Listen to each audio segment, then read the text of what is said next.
반갑습니다. 민쌤입니다. 오늘은 지장간에 대해서 간단하게 설명을 드리도록 하겠습니다. 빨리 진행을 해야 되니까 바로 시작을 할게요. 이 지장간이라는 것은 감추어져 있던 천간이라고 보시면 됩니다. 감추어져 있던 천간. 예를 들어서 이 지장간에 있는 거를 감기 바이러스라고 했을 때 이 바이러스가 어디서 왔는지를 찾을 때 쓰는 것이 이제 지장간의 위치를 찾는 것이거든요. 예를 들어서 이제 뭐 을사년에면은 이 을이 어디에 있는 소속이 되어 있는지 찾는 것이죠. 진중에 있는 을로 튀어나왔는지 미중에 있는 을로 튀어나왔는지 본인 사주에 진이나 미가 있으면 이 을이 어디에 소속되어 있는지를 찾을 때 쓰는 것이 지장간에 쓰는 원리입니다. 그렇기 때문에 지장간에 있는 것은 감기에 걸려야지만 감기 바이러스가 발동을 하는 것이죠. 그렇기 때문에 이 지장간에 있을 때 그냥 있는 겁니다. 그냥 있는 거. 드러나야지만 이게 제대로 쓰는 것이죠. 한마디로 감기 보균자인데 몸이 안 좋을 때 감기 바이러스가 이제 튀어나오는 것이죠. 그런 거라고 보시면 됩니다. 천간의 기운이 어디 소속인지를 찾을 때 쓰는 것이다 라고 보시면 됩니다. 그렇기 때문에 이 공부를 하시는 분들은 지장간을 달달 외워야지만 운에서 천간에 들어오는 글자가 어디 소속인지를 찾을 때 바로바로 찾을 수 있겠죠. 그렇기 때문에 이 지장간의 공부는 다른 게 아니라 이 지장간에 있는 글자를 달달 외우는 사람이 굉장히 승리자라고 볼 수가 있습니다. 여기, 중기, 정기라는 게 있거든요. 지장간 안에 맨 첫 번째 글자는 여기고 두 번째에 있는 글자는 중기고 맨 마지막에 있는 글자는 정기 혹은 봉기라고 하거든요. 여기에 있는 글자는 바로 앞 계절이라 보시면 됩니다. 그러니까 만약에 이 해수라는 글자가 있으면은 술토에 이제 이 무토가 이 해중으로 넘어가는 거죠. 앞 계절을 뜻하기 때문에. 그리고 이 중간에 있는 중기라는 글자는 삼합을 뜻합니다. 삼합. 무조건 중간에 있는 글자는 삼합입니다. 삼합이라는 것은 미래를 뜻하고 정신적인 걸 뜻합니다. 미래를 준비를 하는 것이죠.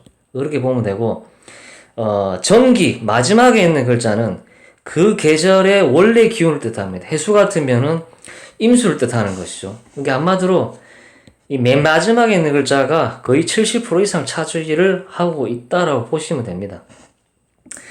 그렇게 보시면 되고 인사신해 같은 경우는 인사신해는 제일 첫 번째 있는 글자이기 때문에 굉장히 진취적이고 활동적인 기운이고 가장 중요한 것은 창조 활동을 하는 능력이다라고 보시면 되고 자오묘유라는 것은 그 계절의 여왕이죠. 계절의 여왕. 자오묘유는 계절의 왕이다. 변하지 않는 기운이다. 인사신해는 환절기거든요. 쉽게 변할 수가 있어요. 그래서 역마라고 하는 겁니다. 이 인이라는 글자가 겨울인지 봄인지 분간이 안 간다는 것이죠. 그렇기 때문에 간에 붙었다 쓸개 붙었다 할 수 있는 글자이기 때문에 너 뭐 하는 글자야? 라고 물어봤을 때 불리하면 겨울이라고 했다가 자기가 유리하면 또 봄이라고 했다가 이런 식으로 할 수 있다는 거죠. 하지만 자오묘유라는 것은 그 계절의 여왕이기 때문에 변할 마음이 없어요. 자존심이 강하고 그렇기 때문에 굉장히 순정파들이 많고 순수한 사람들이 많기 때문에 이거를 흔히 도화라고 그러죠. 변하지 않는 기운이다. 계절의 여왕이기 때문에 절대 그 계절의 여왕이기 때문에 변할 마음이 없다라는 거죠. 순수한 기운이다. 이렇게 보시면 되고 진술충리라는 것은 화계라고 하죠.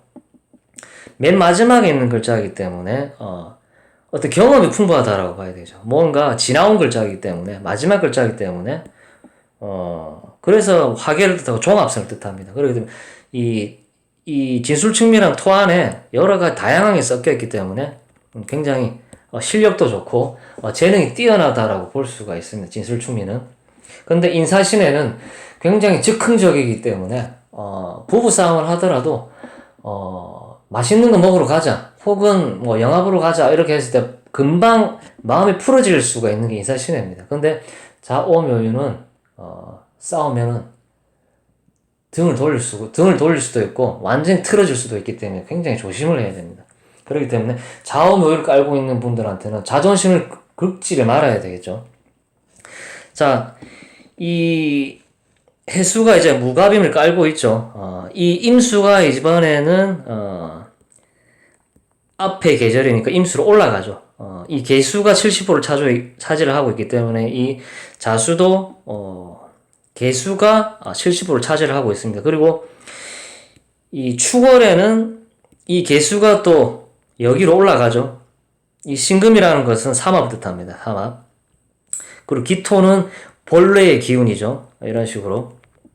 자, 이번에는 이 기토가 여기로 올라갑니다. 근데 양으로 가야 되기 때문에 무토로 표기를 한 겁니다. 여기서 한 가지, 인사신에 있는 토도 토 아닌가에 물어보는 분들이 있는데, 사실은 인사신의 안에 있는 토는 크게 의미를 둘 수가 없습니다. 근데 토가 없는 분들은 인사신에 있는 이 토들도 나는 있어요라고 주장을 하는데, 그건 그냥 주장입니다. 자, 그리고 중기에 있는 글자는 제가 삼합이라고 얘기했어요.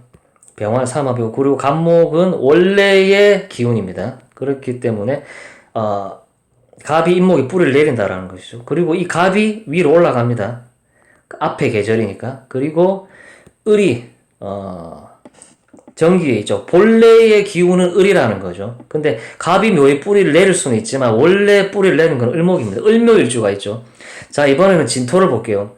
이 을목이 천간으로 올라갑니다. 여기로 올라가죠. 을이 있고, 개수는 삼합을 뜻합니다. 임수가 임묘가 되어서 개수의 모습으로 있는 것이죠. 그리고 정기, 원래의 기운, 무토 이런 식으로 되고, 이번에는 이제 4월에는 무토가 또 위로 올라갑니다. 여기에 앞에 계절 있죠. 그리고 경금은 제가 삼합이라고 얘기했죠. 그리고 장생, 그리고 본래의 기운은 병화다 이렇게 볼 수가 있죠. 그리고 이번에는 또 5월에는 병화가 여기로 또 올라가죠. 올라가고, 이 기토라는 것은 정화를 품을 수 있을 수 있게끔 있는 글자지 사실 크게 의미 없는 글자입니다. 오화는 정화가 70%죠. 이런 식으로. 이번에는 미월에는 이 정화가 여기로 또 올라갑니다. 이런 식으로. 그리고 미중의 을목, 이건 또 삼합이죠. 갑이 임묘돼서 을목의 모양으로 있는 것이고, 본래의 기운인 정기, 기토가 여기 있죠. 자, 이번에는 이 기토가 신월에 이제 또 올라갑니다. 기토가 무토의 모습으로 바뀌어서 위로 올라간 겁니다. 예. 그리고 이 임수라는 것은 이제 삼합부터죠. 신자진의 임수. 그리고 이 신금 원래 기운은 경금이죠. 이런 식으로. 그리고 이번에는 6월에는 이 경금이 여기로 올라갑니다. 그리고 정기 신금 원래의 기운은 신금이죠. 이런 식으로. 자, 이번에는 이 신금이 이 술월에 여기로 올라가죠. 정화는 또 삼합을 뜻하죠. 그리고 무토는 또 본래의 기운이죠. 이런 식으로 지장간은 돌아가는 겁니다. 제가 막 이렇게 너무 급하게 빨리 끝내려고 이렇게 막 두서없이 막 설명을 하는데, 어쨌든 지장간은 이렇게 돌아가고, 지장간을 활용하는 방법은 운에서 천간에 어떤 글자가 들어왔을 때 이 글자의 소속이 어디인지를 찾아낼 때, 통변할 때 쓰는 거거든요. 그렇기 때문에 상담하시는 분들도 어떤 글자가 운에서 들어온 글자를 찾아낼 때 그때 쓰는 겁니다. 그렇기 때문에 지장간을 달달 외워야 빨리 찾을 수가 있겠죠. 어쨌든 이런 식으로 지장간은 활용이 된다는 것만 아시면 될 것 같습니다. 어쨌든 오늘 지장간에 대해서 제가 두서없이 설명을 드렸습니다. 제 영상이 좋았다면 좋아요, 구독 부탁드리고요. 시청 감사합니다.